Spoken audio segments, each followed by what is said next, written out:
call it recreation, to then esteem it as much more, even calling it escape as if confinement came before.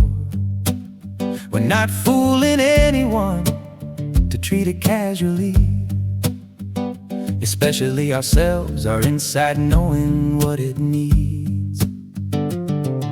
The outdoors on my last list of things I could pursue, caught up in the scramble of survival, paying dues. Something has been paging me, I hear my name without mistake.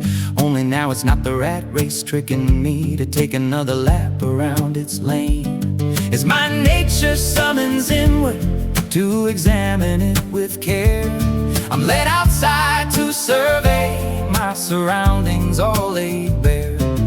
The untouched side of heaven, undisturbed by hand of mine, in a way that follows Mother Earth, without any ruse or die.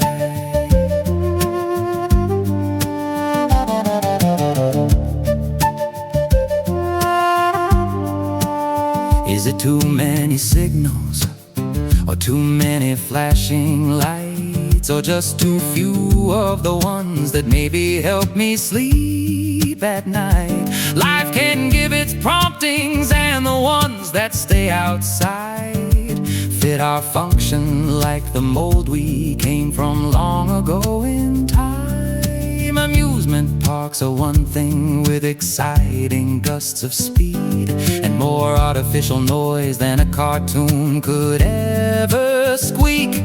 Responsive to a point, I get diverted for a time. Maybe better than in cubicle, and still hardly like a climb. As my nature summons inward to examine it with care, I'm led outside to survey my surroundings, all laid bare. The untouched side of heaven, undisturbed by hand of mine, in a way that follows Mother Earth, without any ruse or die.